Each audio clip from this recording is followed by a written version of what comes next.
ایک کوشچن یہ کیا گیا تھا کہ یہ تیجا اور 40واں کا کھانا کیا ہر شخص کھا سکتا ہے کیا، یا پھر یہ مخصوص افراد کا حق ہوتا ہے اور ہر شخص کھائے تو اس کے لیے یہ مضر ہوتا ہے اخروی لحاظ سے، روحانی اعتبار سے؟ دیکھیں، مسئلہ یہ ہے کہ پہلے تو یہ سمجھ لیں کہ تیجا اور 40واں ہے کیا۔ تیسرے دن میت کے ایصال ثواب کے لیے جو نیک اعمال کا اہتمام کیا جاتا ہے اسے عرف عام میں تیجا کہہ دیتے ہیں۔ پھر 10ویں روز یا 20ویں روز یا 40ویں روز جو ہوتا ہے اسی ترتیب سے 10واں 20واں 40واں کہلاتا ہے۔ سال کے آخر میں اگر کسی بزرگ کے ایصال ثواب کا اہتمام کیا جائے، اس کے لیے مجلس محفل ہو تو اس کو عرس کا نام دے دیتے ہیں، اور عام شخص کے لیے ہو تو اس کو برسی کہا جاتا ہے۔ تو یہ دراصل ایصال ثواب کا اہتمام کیا جاتا ہے، اس اعتبار سے ان دنوں کے نام ہو گئے ہیں، اور کسی کا بھی یہ کانسیپٹ نہیں ہوتا، نہ ہونا چاہیے کہ تیسرے دن ہی ایصال ثواب ہو سکتا ہے، اس کے علاوہ نہیں۔ اگر کوئی اس کو لازم و ملزوم سمجھے، کیونکہ یہ مستحب ہے، کوئی لازم ملزوم نہیں ہے، مطلب فرض یا واجب نہیں ہے، تو اگر کوئی اس کو فرض یا واجب کا درجہ دے کہ ضرور ہی کرنا ہے، یہ بھی غلط۔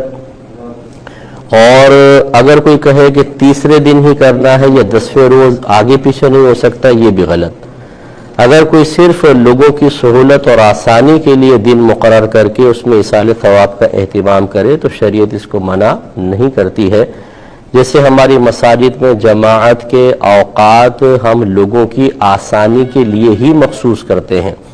مارکیٹ کی مسجد میں پوری مارکیٹ کے نمازیوں کا خیال کر کے ٹائم سیٹ کیا جاتا ہے، اور محلے کی مسجد میں اسی طرح اہل محلہ کی سہولت کا لحاظ کرتے ہیں۔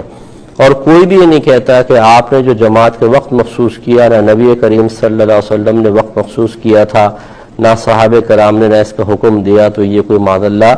بدعت سیئہ ہے، بلکہ ہر ایک اس کو ایکسیپٹ کرتا ہے، قبول کرتا ہے۔ ایسی مدارس کے لیے ہم وقت مخصوص کرتے ہیں، کب سال شروع ہوگا کب ختم ہوگا۔ ایسی شادی بیاہ منگنی وغیرہ کے لیے تاریخیں مخصوص کی جاتی ہیں، دن مخصوص کیے جاتے ہیں، کوئی بھی اس پر آبجیکشن نہیں کرتا، اس لیے کہ یہ لوگوں کی سہولت اور آسانی کے لیے ہوتی ہے، نہ کہ کسی شے کو فرض یا واجب سمجھنے کے لیے۔ تو اب یہ سمجھ لیجئے کہ تیجا اور 40ویں میں اصل میں لوگوں کو جب دعوت دی جاتی ہے، بلایا جاتا ہے، تو یہ اصل میں کھانے کی دعوت نہیں ہے، بلکہ جمع ہو کر نیک عمل کرنے کی دعوت ہے کہ اجتماعی طور پہ نیک عمل کریں گے اور اس کا ثواب مردے کو بخش دیا جائے گا۔ اب وہ نیک عمل مختلف ہوتے ہیں، کہیں کلمہ پاک پڑھا جاتا ہے، کہیں درود پاک، کہیں قرآن پڑھا جاتا ہے، اور پھر اجتماعی طور پر ایصال ثواب کا اہتمام ہوتا ہے۔ اس کے بعد پھر ایک ہمارے ہاں یہ عرف بھی رائج ہو چکا ہے کہ کچھ کھانے وغیرہ کا اہتمام، کیونکہ لوگ صبح آتے ہیں، جیسے 10-11 بجے آئے تو اب 3-4 بجے تک یہ اہتمام ایصال ثواب کا چلتا رہتا ہے، تو پھر ان کی آسانی اور سہولت کے لیے کھانے وغیرہ کا بھی اہتمام ہو جاتا ہے، جسے کوئی بھی فرض یا واجب سمجھ کر نہیں کرتا، اور کرتا ہے تو غلط کرتا ہے۔ یعنی فرض یا واجب نہ سمجھے، ایک مستحب ہے، مہمان آتے ہیں گھر میں ان کو کھلا دیا جائے۔ تو یہ ہے تیجا، 40واں 10واں 20واں یا برسی۔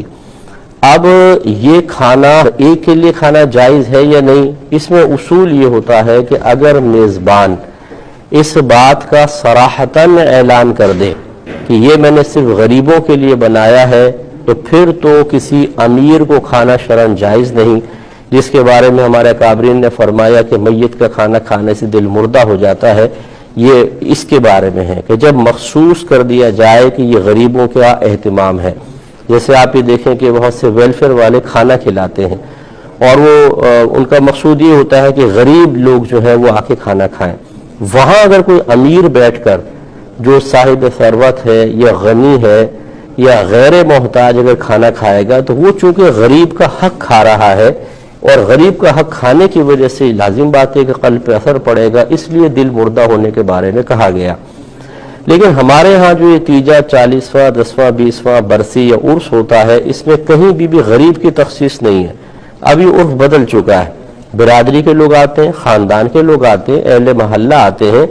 اور بلا تفریق سب کے لیے کھانے کا اہتمام کیا جاتا ہے۔ لہٰذا اس کھانے کو کھا کر کوئی دل مردہ نہیں ہوگا، کیونکہ یہاں عرف اس بات کی دلیل ہے کہ یہ کھانا ہر ایک کے لیے بنایا جاتا ہے، اس لیے اس کو کھانے میں شرعاً کوئی حرج نہیں ہے۔